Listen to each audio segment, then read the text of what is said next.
এক পাগল মৌলবী এ তো জঘন্য কথা বলে ফেলছে যে আল্লাহ যেভাবে নবী রসুল নির্বাচন করতেন ওইভাবে ইউনূসকে নির্বাচন করছে।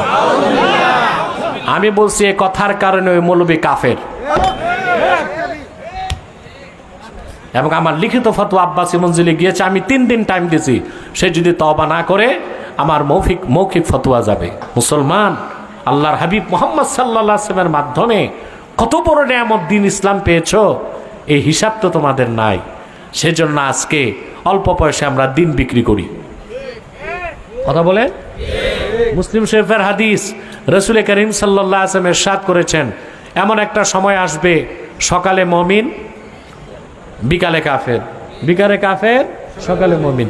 ইয়াবিউ দীনাহু বিআরাজিম মিনাদ দুনিয়া, সে তার ঈমানকে বিক্রি করবে দুনিয়ার অল্প কিছু সম্পদের বিনিময়ে। হচ্ছে এখন বিক্রি হচ্ছে। কত মৌলবী ঈমান নষ্ট করতেছে দেখেন নাই? ডক্টর ইউনূসকে কেউ বলতেছে আমাদের ইমাম, কেউ বলতেছে আমাদের নেতা, কেউ বলতেছে আমাদের আব্বা। বলতে বলতে এক পাগল মৌলবী এ তো জঘন্য কথা বলে ফেলছে যে আল্লাহ যেভাবে নবী রসুল নির্বাচন করতেন ওইভাবে ইউনূসকে নির্বাচন করছে। আমি বলছি এই কথার কারণে ওই মৌলবী কাফের।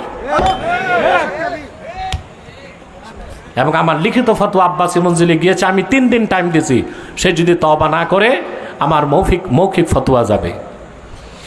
কিছু মৌলবী বলে আমি নাকি কথায় কথায় কাফের বলি। আরে তোমরা কাফের হও বলেই তো আমি কাফের বলি। আচ্ছা ভাই, ডাক্তার যে রুগীরে বলে তোমার ক্যান্সার হয়েছে, ডাক্তার বলার কারণে ক্যান্সার হয় না ক্যান্সার দেখা ডাক্তার বলে ক্যান্সার হয়েছে? তা আমি বলার কারণে ওরা কাফের হয় না কাফের হওয়াতে বলি? কাফের হওয়াতে বলি না।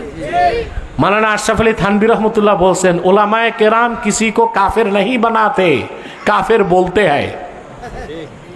আলেমরা কাউরে কাফের বানায় না, কাফের বলে। তো যে কাফের হয় নিজের দোষী হয়। চিন্তা করেন, হারামজাদা মৌলবী সামান্য কিছু পয়সার বিনিময়ে কত বড় কুফরটা করছে। তুমি ইউনূস সাহেবকে নিয়ে এমন কথা বলবা কেন যেটা আমাদের অনুভূতিতে আঘাত দেয়? এ অধিকার তার আছে না? আমি ছাড়া বাংলাদেশে কোনো আলেম তাকে পাকড়াও করলো না, এটা আমার দুঃখ লাগলো। আমরা এত ভয় পাই কেন? সবার সমর্থন আছে আমার সাথে, বলতেছে না কেউ। মনে করে যদি আবার অ্যারেস্ট করে জেলে নেয়। আরে ভাই, আমি তো মনে করি কবরের চেয়ে বড় জেলখানা নাই, ওখানেই তো থাকতে হবে। তো 14 শিখের জেলখানা ভয় করে লাভ কি?